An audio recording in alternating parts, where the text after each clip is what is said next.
हिंदी में उच्चरित स्वर जिनके बारे में ज़्यादा चर्चा नहीं होती, उसके बारे में बताइए।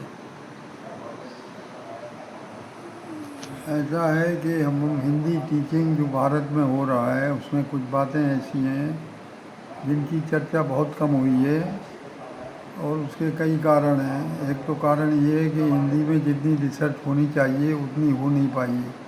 कुछ कारण होंगे। मैंने ये देखा कि जनरली लोग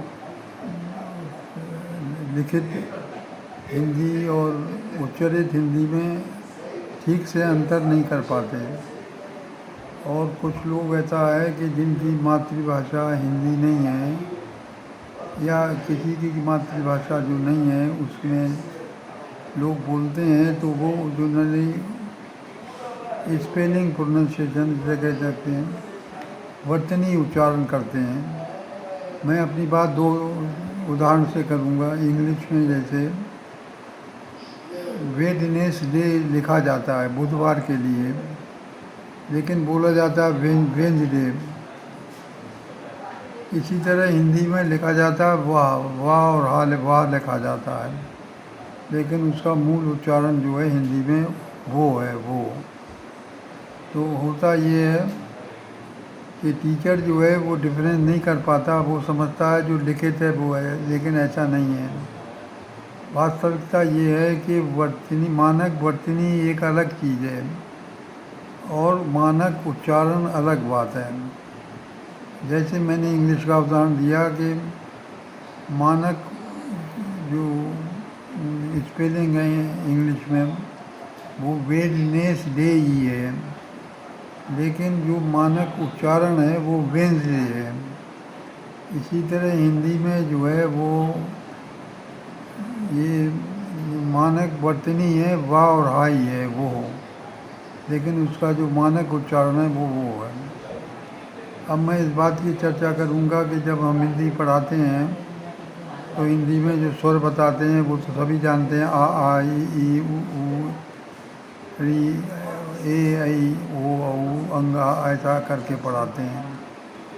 तो इसमें मैं ये कहना चाहूँगा कि इसमें री जो है वो स्वर अब नहीं बोला है नहीं। संस्कृत में था स्वर, ये बोला जाता था स्वर की तरह, लेकिन आजकल ये स्वर रहा नहीं है, ये रा और ई री हो गया है। लेकिन लिखने में आप जानते हैं कि जो री की मात्रा भी होती है और मात्रा सिर्फ स्वरों की होती है। इस हिसाब से हम री को मात्रा मान लेते हैं कि स्वर है, लेकिन जब हिंदी टीचर जब पढ़ाए तो बता दे कि री स्वर रहा होगा, संस्कृत में बोला जाता होगा, लेकिन आजकल हिंदी में ये री बोला जाता है। इसी तरह ये हम संस्कृत में था ज्यां, जा और ये प्लस यहाँ जो है वो ज्यां था, लेकिन हम हिंदी डिक्शनरी में अभी भी जो है ज्यां जो है ये जा वर्ण में मिलता है, लेकिन वास्तव में हिंदी में जो इसका उच्चारण है वो गया है। मराठी में जब दिया है इसका उच्चारण, इस तरह से अलग अलग भाषाओं में उसके उच्चारण अलग अलग हैं। तो इस बात का हम ध्यान रखें जब भी हिंदी पढ़ाएं कि जो भी भाषा बोल रहे हैं उस भाषा का जो मानक उच्चारण है वो पढ़ाएं। जैसे री जो की चर्चा हो रही थी, तो हिंदी में इसका जो मूल उच्चारण है वो री है। मराठी में और जो साउथ इंडियन लैंग्वेजेज हैं उसमें ये रू बोला जाता है। तो कुछ टीचर इस तरह की गड़बड़ियाँ करते हैं। मैंने इसके जो कुछ सर्वे किए थे तो सर्वे में भी पाया कि एक टीचर हिंदी भाषी थे और वो हमेशा वो बोलते थे, लेकिन जब क्लास में पढ़ा रहे थे तो वो वाह पढ़ रहे थे। तो जब मैंने उनको टोका तो उनका कहना ये था कि हम वाह और हा लिखा हुआ है। हमने कहा लिखा ज़रूर है, लेकिन ये मानक वर्तनी यही है वाह और हा, लेकिन मानक उच्चारण वो है। अब मैं हिंदी स्वरों की बात करता हूँ। हम हिंदी में एक एक करके बोलते हैं, जैसे आ पहला आ है, अनार जैसे आ अनार, दूसरा शब्द जो है बड़ा आ है, आ, आम, आम, आम। अब इसी में जो है एक शब्द ले लीजिए, काला ले लीजिए। तो काला में जो पहला आ है वो दीर्घ है, का, और डा के बाद जो आ है वो दीर्घ से कम है, छोटा है। इसको अर्ध दीर्घ कह सकते हैं, काला। उसके बाद ई हो गई, ई हो गई, ऊ हो गया, ऊ हो गया।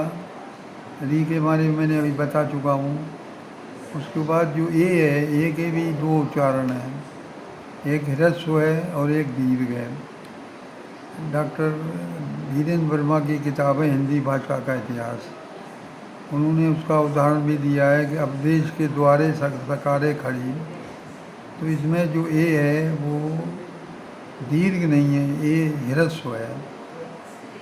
लेकिन हम वैसे शब्द बोलते हैं जैसे शेर बोल रहे हैं, शेर, शेर या शेर, इसमें जो ए है वो दीर्घ है। अभी मैंने उदाहरण दिया था अपदेश के द्वारा सकारे खड़ी, उसका जो ए है वो ह्रस्व है, ए हो गया, ए हो गया। अब उसके बाद ए जो है मूल स्वर है, जैसे सैर, गैर, बैर, ये मूल। और ये जो है इसका वो एक उच्चारण जो है वो आई भी है, आई। जैसे गैया, भैया, सैया ये बोलते हैं तो इसमें ये ए का उच्चारण आई हो जाता है। एक और उच्चारण है, एक जिसे बोलते हैं ह्रस्व ए। जब हा के पूर्व जो आ है उसका उच्चारण ह्रस्व ए होता है, जिसकी चर्चा बहुत कम होती है। जब माँ बाप पढ़ाते हैं जैसे कहना, रहना, सहना, ये शब्द हैं, ये इनमें जो है ये जो हा है उसके पहले जो आ है इसका उच्चारण है। बिहार वाले वगैरह जो है वो मुंह क्या करते हैं कि वो जैसे वर्तनी उच्चारण करते हैं, वर्ती उच्चारण के कहने वो कहते हैं कहना, रहना, सहना। लेकिन हिंदी में ये मानक नहीं है, ये उच्चारण मानक नहीं है। हिंदी में मानक उच्चारण कहना, रहना, सहना है कि उसके बाद ओ की बात करते हैं। एक है वो तो वैसे जानते हैं, ओर, पोर, शोर, ये वो है। और एक जो है ह्रस्व ओ भी है। ह्रस्व ओ जो है वो लोहार में ह्रस्व ओ आता है, हम बोलते हैं लोहार, लोहार। तो ये वह ओ भी नहीं है और ये ऊ भी नहीं है। लेकिन चूँकि देवनागरी में ये नहीं लिखा जा सकता, इसलिए क्या करते हैं कि या तो कुछ लोग लोहार में ह्रस्व ऊ लिख देते हैं और कुछ लोग जो हैं ओ लिख देते हैं। लेकिन ये दोनों उच्चारण गलत हैं और इनके उच्चारण कायदे से लोहार है जो कि ओ है। इसी तरह एक शब्द है हिंदी में बहुत, बहुत। तो बहुत में हम जो है ह्रस्व ओ लिखती है, ऊ, और लेकिन हम उसका जो उच्चारण करते हैं वो ह्रस्व ओ करते हैं, ओ। और ये अंग आ जो हैं ये वास्तव में स्वर नहीं है इनकी चर्चा करने की। तो मेरे कहने का तात्पर्य ये है कि हिंदी में पढ़ाते समय जो अध्यापक है वो इस बात का ध्यान रखे कि हम जो लिख रहे हैं उसके हिसाब से नहीं चलता। जो उच्चारण मानक है भाषा का वही उच्चारण करें। इसे मैंने बताया था कि वर्तनी उच्चारण अक्सर किया जाता है, क्योंकि टीचर इस बात को न तो टीचर जानता है, जब टीचर जानता नहीं है तो स्टूडेंट को कैसे बताएगा। तो अब जब आप लोग हिंदी टीचर जो हमारी बात सुन रहे हैं वो इस बात का ध्यान रखें और धन्यवाद।